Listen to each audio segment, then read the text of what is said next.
ಓಂ ಗುರುಭ್ಯೋ ನಮಃ. ಹರಿ ಓಂ ಹರಿ.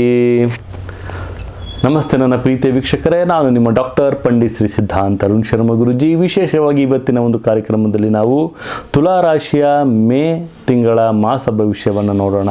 ಇವರಿಗೆ ತುಲಾ ರಾಶಿಯವರಿಗೆ ಕೆಲವೊಂದು ಮಿಶ್ರ ಫಲವನ್ನು ನಾವಿಲ್ಲಿ ನೋಡ್ತೇವೆ. ತಿಂಗಳ ಆರಂಭದಲ್ಲಿ ಆರೋಗ್ಯದ ಸಮಸ್ಯೆಗಳು ನಿರ್ದಿಷ್ಟವಾದಂಥ ಗಮನದಲ್ಲಿ ತಾವು ಗಮನವನ್ನು ಇಟ್ಕೊಳ್ಬೇಕಾಗುತ್ತೆ. ಮತ್ತು ಇಡೀ ದಿನ ತಮಗೆ ಆರೋಗ್ಯದಲ್ಲಿ ಸ್ವಲ್ಪ ದುರ್ಬಲರಾಗಿರ್ತೀರಿ. ಮತ್ತು ಇಡೀ ತಿಂಗಳು ಕೂಡ ವೃತ್ತಿಯ ದೃಷ್ಟಿಕೋನದಲ್ಲಿ ನಾವು ನೋಡಿದರೆ ತಿಂಗಳ ಮಧ್ಯದಲ್ಲಿ ಒಂದು ಫಲದಾಯಕವಾದಂಥ ಫಲಿತಾಂಶಗಳನ್ನು ತಾವಿಲ್ಲಿ ಪಡೆಯುವುದಾಗುತ್ತೆ. ಮತ್ತು ವಿಶೇಷವಾಗಿ 8ನೇ ಮನೆಯಲ್ಲಿ ಒಂದು 8ನೇ ಮನೆಯಿಂದ ಮತ್ತು 5ನೇ ಮನೆಯಿಂದ ಶನಿ ಸ್ಥಗಿತನಾಗಿರ್ತಾನೆ.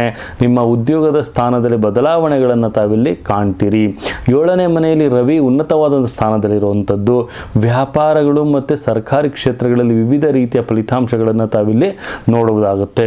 ನೀವು ವಿದ್ಯಾರ್ಥಿಗಳ ಬಗ್ಗೆ ತಾವಿಲ್ಲಿ ಹೆಚ್ಚು ಮಾತಾಡೋದಾದರೆ ಶನಿ ಇಡೀ ತಿಂಗಳು 5ನೇ ಮನೆಯಲ್ಲಿರೋದ್ರಿಂದ ಆದ್ದರಿಂದ ತಮ್ಮ ಅಧ್ಯಯನದತ್ತೆ ಒಂದು ಶಿಸ್ತುಬದ್ಧರಾಗಿ ತಾವು ಉಳಿಯುವಂಥದ್ದು ಅತಿ ಉತ್ತಮವಾಗಿರುತ್ತೆ.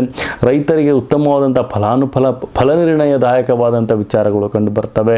ಮತ್ತು ವಿಶೇಷವಾಗಿ ಕುಟುಂಬದ ಜೀವನಕ್ಕೆ ತಿಂಗಳ ಮಧ್ಯದಲ್ಲಿ ತಮಗೆ 4ನೇ ಮನೆಯ ಒಂದು ಅಧಿಪತಿ ಶನಿ 5ನೇ ಮನೆಯಲ್ಲಿ ಕುಳಿತಿರೋದ್ರಿಂದ ತಮಗೆ ರಾಜಯೋಗ ಸೃಷ್ಟಿಯಾಗುವಂಥದ್ದು ಖಚಿತವಾಗಿರುತ್ತೆ. ಪಂಚಮ ಸ್ಥಾನದಲ್ಲಿ ಶನಿ 7ನೇ ಮನೆಯಲ್ಲಿರೋದ್ರಿಂದ ತಮಗೆ ಏನಾಗುತ್ತೆ ಅಂದರೆ ರಾಜಯೋಗ ಸೃಷ್ಟಿಯಾಗುತ್ತೆ. ತುಲಾ ರಾಶಿಯವರಿಗೆ ವಿಶೇಷವಾಗಿ ಶನಿ ಪಂಚಮದಲ್ಲಿ ಕುಳಿತಿರೋದ್ರಿಂದ ತಮಗೆ ಯಾವುದಾದ್ರೂ ಒಂದು ಪ್ರಶ್ನೆಗಳು, ಯಾವುದಾದ್ರೂ ಒಂದು ಯೋಚನೆಗಳು ಬಂದು ಸಹಿತ ಅದಕ್ಕೆ ಸುಲಭವಾದಂಥ ಪರಿಹಾರಗಳು ಸಹಿತ ತಮಗಿಲ್ಲಿ ಕಂಡು ಬರ್ತಾ ಹೋಗ್ತವೆ ಅಂತಲೂ ಸಹಿತ ನಾನು ತಿಳಿಸ್ಕೊಡೋದು ನನ್ನ ಪ್ರೀತಿಯ ವೀಕ್ಷಕರೇ. ವಿಶೇಷವಾಗಿ ಶುಕ್ರನ ಸಂಬಂಧ ತುಂಬಾ ವಿಚಾರವಾಗಿ ತುಂಬಾ ಒಂದು ಪ್ರಭಾವ ಬೀಳೋದ್ರಿಂದ ಪ್ರಯಾಣದಲ್ಲೂ ಸಹಿತ ಅತಿ ಉತ್ತಮವಾಗಿರುತ್ತೆ ಅಂತಲೂ ಸಹಿತ ನಾವಿಲ್ಲಿ ತಿಳಿಸ್ಕೊಡ್ಬೋದು. ಶನಿ ಪಂಚಮ ಸ್ಥಾನದಲ್ಲಿರ್ತಾನೆ. ಆರೋಗ್ಯ ದೃಷ್ಟಿಕೋನದಿಂದ ನಾವು ನೋಡ್ಬೇಕಾದ್ರೆ ಸ್ವಲ್ಪ ಏರಿಳಿತಗಳು ಕಂಡು ಬರ್ತವೆ ನನ್ನ ಪ್ರೀತಿಯ ವೀಕ್ಷಕರೇ. 6ನೇ ಮನೆಯಲ್ಲಿ ಮಂಗಳ, ರಾಹು ಮತ್ತು ಬುಧನ ಸಂಯೋಜನೆ ಇರೋದ್ರಿಂದ ಆರೋಗ್ಯದಲ್ಲಿ ಸ್ವಲ್ಪ ಹದಗೆಡಿಸುವಂತಹ ಸಾಧ್ಯತೆಗಳು ಕಂಡು ಬರ್ತಾ ಇದೆ. ಕೆಲವೊಂದು ರಕ್ತದ ಅಶುದ್ಧತೆಗಳಾಗಿರ್ಬೋದು ಮತ್ತು ಕೆಲವೊಂದು ಮೊಡವೆಗಳು, ಈ ಥರ ಸಮಸ್ಯೆಗಳು ಕಂಡು ಬರ್ತಾ ಹೋಗುತ್ತೆ. ಶುಕ್ರನ ಸ್ಥಾನ ತುಂಬ ಚೆನ್ನಾಗಿರೋದ್ರಿಂದ ಪ್ರೀತಿಯ ವಿಚಾರದಲ್ಲಿ ಕೆಲವೊಂದು ಅಭಿಪ್ರಾಯಗಳ ಬದಲಾವಣೆಗಳಾಗುವಂಥ ಸಾಧ್ಯತೆಗಳು ಬಂದರೂ ಸಹಿತ ತಾವು ಅದನ್ನು ವಿಶೇಷವಾಗಿ ಒಂದು ಯೋಚನಾ ಶಕ್ತಿಯಿಂದ ತಾವು ಅದನ್ನು ವಿಚಾರವನ್ನು ಮಾಡ್ತೀರಿ. ತುಂಬಾ ಒಂದು ಲಾಭದಾಯಕವಾಗಿ ಕಂಡು ಬರ್ತಾ ಇದೆ ರೈತರಿಗೆ ಮತ್ತು ರಾಜಕೀಯ ನಾಯಕರಿಗೆ ಮತ್ತು ಚಲನಚಿತ್ರ ನಟಿಯರಿಗೆ ಅಂತಲೂ ಸಹಿತ ನಾವಿಲ್ಲಿ ತಿಳಿಸ್ಕೊಳ್ಬೋದು. ತಾವೇನಪ್ಪ ಮಾಡ್ಬೋದು ಅಂದರೆ ಬುಧವಾರ ಕಪ್ಪು ಎಳ್ಳನ್ನು ದಾನ ಮಾಡುವಂಥದ್ದು ಅತಿ ಉತ್ತಮವಾಗಿರೋದು. ಸಂಜೆಯ ವೇಳೆ ತಾವು ಕಪ್ಪು ಎಳ್ಳನ್ನು ಬುಧವಾರ ದಾನ ಮಾಡಬೇಕು.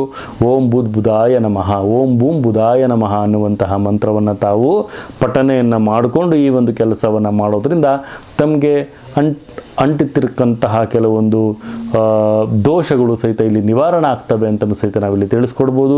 ವಿಶೇಷವಾಗಿ ತಾವು ಬುಧನ ಒಂದು ಆರಾಧನೆಯನ್ನು ಮಾಡೋದ್ರ ಮುಖಾಂತರವಾಗಿ ಅಂದರೆ ಸರ್ವ ವಿಘ್ನ ನಿವಾರಕನಾದಂತಹ ವಿಘ್ನೇಶ್ವರನನ್ನು ತಾವಿಲ್ಲಿ ಆರಾಧನೆಯನ್ನು ಮಾಡುವಂಥದ್ದು. ಅಥವಾ ಬುಧವಾರದಂದು ವಿಘ್ನೇಶ್ವರನಿಗೆ ಗರ್ಕೆನ ಅರ್ಪಣೆಯನ್ನು ಮಾಡುವಂಥದ್ದು.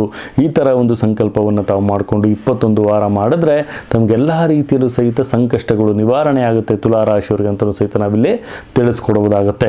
ಅದೃಷ್ಟ ಸಂಖ್ಯೆಯಾಗಿ ತಾವು 6ನ್ನು ತಾವು ಆಯ್ಕೆ ಮಾಡ್ಕೊಳ್ಬೇಕಾಗುತ್ತೆ. ಮತ್ತು ವಿಶೇಷವಾಗಿ ತಾವು ಕಂದು ಬಣ್ಣ ಮತ್ತು ಶ್ವೇತ ಬಣ್ಣವನ್ನು ತಾವು ಧಾರಣೆಯನ್ನು ಮಾಡುವಂಥದ್ದು ಅತಿ ಉತ್ತಮವಾಗಿರುತ್ತೆ ಅಂತಲೂ ಸಹಿತ ನಾನಿಲ್ಲಿ ತಿಳಿಸ್ಕೊಡುವುದಾಗುತ್ತೆ.